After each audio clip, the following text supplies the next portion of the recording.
Hi children, இப்போ நம்ம exercise 3.5ல 6th question challenging problems பார்க்கலாம். ஸோ இந்த கொஸ்டினை வாசித்தீங்க அப்படின்னா ரொம்ப இன்னமும் பெருசாக இருக்க மாதிரி இருக்குது. பட் இதில் என்னென்னா என்ன சொல்ல வர்றாங்க அப்படின்னா, ஒரு கான்ட்ராக்டர் வந்து வீட்டுக்கு வந்து வயரிங் பண்ணுறதுக்கு வயர் வாங்கணும். அந்த வயர் எவ்வளோ அப்படின்றத வந்து எந்த எக்ஸ்பிரஷனை யூஸ் பண்ணி கண்டுபிடிக்கிறாரு அப்படின்னா 4x² + 11x + 6 அப்படின்ற எக்ஸ்பிரஷனை யூஸ் பண்ணி அவர் வந்து அந்த லென்த் எவ்வளோ வயர் வேணும் அப்படின்னு கண்டுபிடிக்கிறான்றாங்க. ஸோ இந்த எக்ஸ்பிரஷன் எப்படி வந்துச்சு அப்படின்னா, என்ன பண்ணுறான்னா நம்பர் ஆஃப் ரூம்ஸையும் எத்தனை அவுட்லெட்டோ அதை மல்டிப்ளை பண்ணுறனால இது வருது அப்படின்னு சொல்கிறாங்க. என்ன கொடுத்துருக்காங்க பார்த்தீங்களா? If the expression comes from multiplying the number of rooms times the number of outlet, number of ரூம்ஸையும் நம்பர் ஆஃப் அவுட்லெட்லையும் மல்டிப்ளை பண்ணுறனால இந்த எக்ஸ்பிரஷன் வருதுன்றாங்க. ஸோ நம்பர் ஆஃப் ரூம்ஸ் என்ன சொல்லியிருக்காங்க? He knows the number of rooms to be x plus 2. So find the number of outlets. So என்ன கொடுத்திருக்காங்கன்னா இந்த x plus 2 இது நம்பர் ஆஃப் ரூம்ஸும் இந்த அவுட்லெட்டையும் மல்டிப்ளை பண்ணும் போது உங்களுக்கு என்ன எக்ஸ்பிரஷன் வருது கொடுத்துருக்காங்க? 4x² + 11x + 6ன்னு வருதுன்னு சொல்லியிருக்காங்க. ஸோ இந்த அவுட்லெட் எத்தனை அப்படின்னு கேட்டிருக்காங்க. ரொம்ப சிம்பிள். இந்த எக்ஸ்பிரஷன் இருக்குது பார்த்தீங்களா, 4x² + 11x + 6, இதை வந்து நீங்கள் வந்து ஃபேக்டரைஸ் பண்ணாலே தெரிஞ்சிடும். ஸோ 4x² + 11x + 6ன்றது என்ன ஃபார்மில் இருக்குது? So ax² plus bx plus c. ஓகேவா? ஸோ இங்கே என்னது? a is equal to 4, b is equal to 11, c is equal to 6. So வழக்கம் போல் தான். ஸோ ப்ராடக்ட் வந்து என்ன வரும்? a into c. அப்போ 4 into 6 is equal to 24. அடுத்து சம் வந்து என்னது? Sum is equal to b. So b is equal to எவ்வளோ? 11. ஸோ அவ்வளோதான். ஸோ 24. ஸோ இந்த எக்ஸ்பிரஷனில் பார்த்தீங்கன்னா இதுவும் ப்ளஸ் எல்லாமே ப்ளஸ். ஸோ நம்மளுக்கு வந்து என்ன வரணும்? எல்லாமே இங்கே கீழே ப்ளஸில் தான் வரணும். ஸோ எந்த ரெண்டு நம்பரை மல்டிப்ளை பண்ணால் 24 வரும், ஆட் பண்ணால் 11 வருதுன்னு பார்க்கணும். ஸோ வழக்கம் போல் நம்ம ப்ராக்டிஸ்க்காக ஃபஸ்ட்லேருந்து எடுத்துடலாம். ஸோ 1 24 ஆட் பண்ணால் வந்து 25, அப்போ இது வராது. ஸோ 2 12 ஆட் பண்ணால் 13, இது வராது. நெக்ஸ்ட் 3 × 8 24, 3 + 8 11. ஸோ வந்துடுச்சா? ஸோ அப்போ அதுதான் இதோட எக்ஸ்பிரஷன். ஓகேவா? ஸோ அப்போ நம்ம என்ன எழுதுகிறோம்? 4x² + 8x + 3x + 6. இந்த 11x வந்து எப்படி பிரிச்சிருக்கோம்? 8x + 3xன்னு. ஏன் 8 இந்த பக்கம் 3 இந்த பக்கம் போடுறோம் அப்படின்னா, இங்கே 4 மல்டிப்ளை ஆனால இங்கே 8 போட்டுக்கிறோம். இங்கே 6 3யோட மல்டிப்ளிகேஷனால நம்ம இதை இங்கே போட்டுக்கிறோம். அவ்வளோதான். ஓகே. ஸோ இப்போ சிம்பிளிஃபை பண்ணிடலாமா? ஸோ இது ரெண்டுக்கு என்ன காமன் இருக்குது? 4x common. அப்போ வெளியே எடுத்துட்டோன்னா x + 2 ப்ளஸ் இது ரெண்டுக்கு என்ன காமன்? 3 காமன். ஸோ வந்து x + 2. ஓகேவா? ஸோ இது ரெண்டும் காமன் டேர்ம் வெளியே எடுத்துட்டோம் அப்படின்னா x + 2 வெளியே எடுத்துட்டோம், நம்மளுக்கு என்ன வருது? 4x + 3. ஸோ என்னக்கு எடுத்திருக்காங்க? x + 2ன்றது ரூம் ஏற்கனவே சொல்லிட்டாங்க, நம்மளுக்கு அவுட்லெட் தான் கேட்டிருக்காங்க.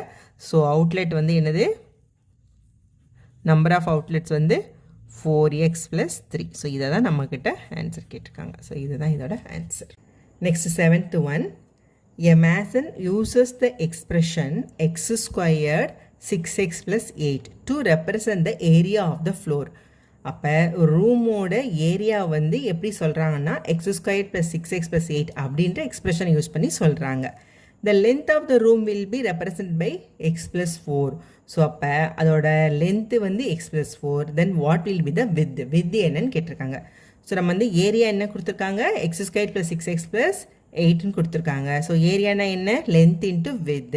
ஸோ அதுதான் வந்து இவ்வளோ. அப்போ லென்த் என்ன கொடுத்துட்டாங்க? x + 4. So x + 4 into with தான் வந்து எவ்வளோ? இந்த ஏரியா. ஸோ இந்த இதை வந்து x² + 6x + 8 வந்து எப்படி எழுதலாம்? ax² + bx + c. So a is equal to 1, b is equal to 6, c is equal to 8.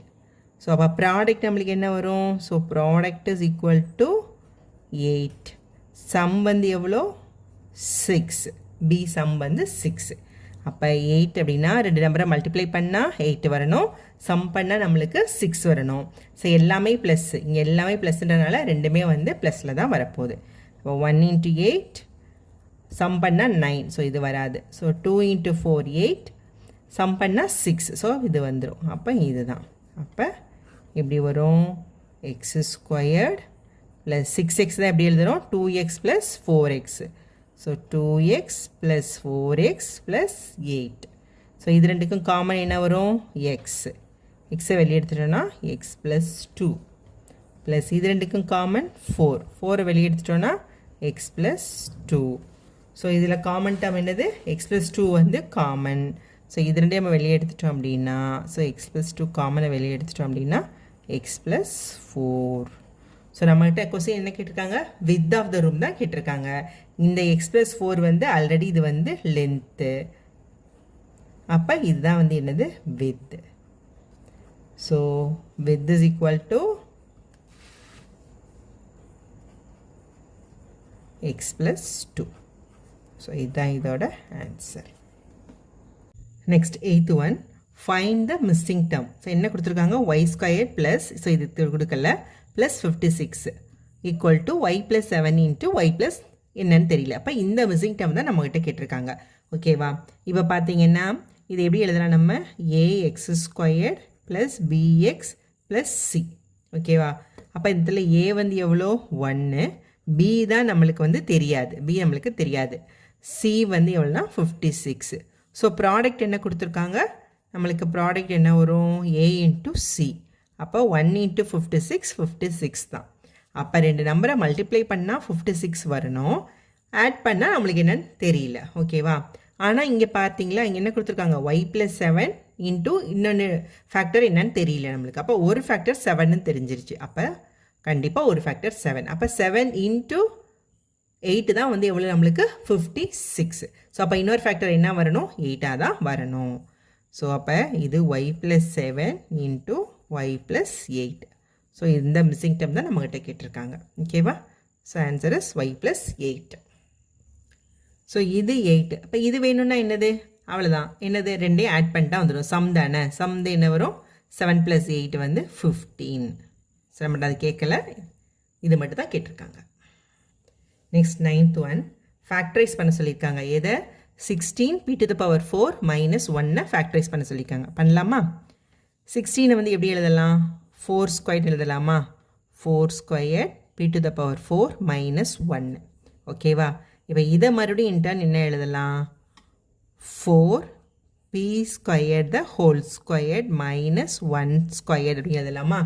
என்ன பண்ணியிருக்கேன் p⁴ வந்து p², அதாவது p⁴ இருக்குது பார்த்தீங்களா, இது எப்படி எழுதியிருக்கேன் p² the whole squared அப்படின்னு எழுதியிருக்கேன். எதுக்காகனா இந்த 4 ஸ்கொயர்டு ஒரே ஸ்கொயர்டு கொண்டு வர்றதுக்கு. அப்படின்னா என்ன வருது a² - b² ஃபார்மில் இருக்கா. அப்போ எப்படி எழுதலாம் a + b into a minus b. அப்போ இந்த இடத்துல a வந்து எவ்வளோ 4p², b வந்து 1. ஓகேவா? அதாவது இந்த 4 ஸ்கொயர் p⁴ வந்து 4p² the whole square எழுதியிருக்கோம். இப்போ பாருங்கள் இது 4 ஸ்கொயர் p⁴ கரெக்டாக வந்துருச்சா? ஓகே, இப்போ நம்ம எழுதலாமா? அப்போ a + bனா என்ன வரும் 4p² + 1, a minus bக்கு 4p² - 1. ஓகேவா? இப்போ பாருங்கள் இது எப்படி இருக்குது இந்த 4p² இருக்குது பார்த்தீங்களா, இந்த 4 வந்து என்ன எழுதலாம் 2² p² எழுதலாமா? அப்போ இதை 2p the whole square எழுதலாமா? ஸோ இப்போ அப்படி தான் எழுத போகிறோம். இப்போ அப்போ இது வந்து 4p² + 1 இன்ட்டு இந்த 4p² வந்து எப்படி எழுதுகிறோம் 2p the whole square. எப்படி 2 வந்து 2² சாரி 4 வந்து 2² p², இங்கே எழுதியிருக்கேன் பார்த்தீங்களா. So 2p the whole square - 1 வந்து 1². ஓகேவா? இப்போ பாருங்கள் இப்போ இது மறுபடியும் எப்படி இருக்குது a² - b² = a + b into a minus b இருக்கா. அப்போ இந்த இடத்துல a வந்து எவ்வளோ 2p, b again 1. ஓகேவா? ஓகே, இப்போ எழுதலாம். ஸோ இது வந்து மாறலை, இது அப்படியே தான் இருக்கும். ஸோ 4p² + 1 இன்ட்டு இதை மட்டும் a + b into a minus b, இதை அப்படி எழுதுகிறோம். அப்போ 2p + 1 இன்ட்டு 2p - 1. ஸோ இதுதான் இதோட ஆன்சர். ஸோ இதுதான் இதோட factors. Next 10th one factorise பண்ண சொல்லியிருக்காங்க. எதுனா இந்த 3x³ - 45x² y plus 225xy square minus 375y cube. So இதை பார்த்தீங்கன்னா இங்கே எக்ஸ் க்யூப் இங்கே ஒய் க்யூப் இருக்குது. இதெல்லாம் பார்க்கும்போது இங்கே மைனஸ் ப்ளஸ் மைனஸ். ஸோ இதை வந்து a minus b the whole cube formula எழுதலாமா? a cube minus 3a square b plus 3ab square minus b cube. So அப்படி பார்க்கும்போது இங்கே பார்த்தீங்கன்னா இங்கே ஒரு 3 இருக்குது. ஸோ 375யும் க்யூப் கிடையாது, 3க்கும் க்யூப் கிடையாது. நம்ம என்ன பண்ணலாம், இதுவும் 3 ஆல் டிவைட் ஆகும், இதுவும் 3 ஆல் டிவைட் ஆகும், இதுவும் 3 ஆல் டிவைட் ஆகும். ஸோ நம்ம ஒரு 3ஐ ஃபஸ்ட் வெளியே எடுத்துடலாம். அப்போ 3 வந்து காமனாக இருக்குது, வெளியே எடுத்துட்டோம் அப்படின்னா இது எப்படி ஆகும் பாருங்கள், எக்ஸ் க்யூப் மைனஸ் இது எத்தனை டைம்ஸ் வரும், 15x ஸ்கொயர்டு ஒய் ப்ளஸ் இது வந்து 3னா 7 டைம்ஸ், இது 1 பேலன்ஸ் 5. அப்போ 75xy ஸ்கொயர்ட் மைனஸ் இது என்னது 3ஐ வெளியே எடுத்துட்டோன்னா 1 டைம் 2 டைம் 5 125y க்யூப் அப்படின்னு வந்துருமா? ஓகேவா? ஸோ இதை மறுபடியும் இன்டர்ன் எப்படி எழுதலாம் நம்ம, இந்த 125 அப்படின்றது எது, 125 அப்படின்றது 5 க்யூபா, 5 × 5 25, 25 × 5 125. ஸோ இது வந்து 5 க்யூப். ஸோ அப்போ 3 × x cube minus 15x squared y plus 75xy square minus 5 cube y cube. ஓகேவா? ஸோ இது இன்டர்ன் மறுபடியும் என்ன எழுதலாம், உங்களுக்கு புரிகிறதுக்காக திரும்ப திரும்ப போடுறேன். So 15x squared y plus 75xy square minus 5y the whole cube.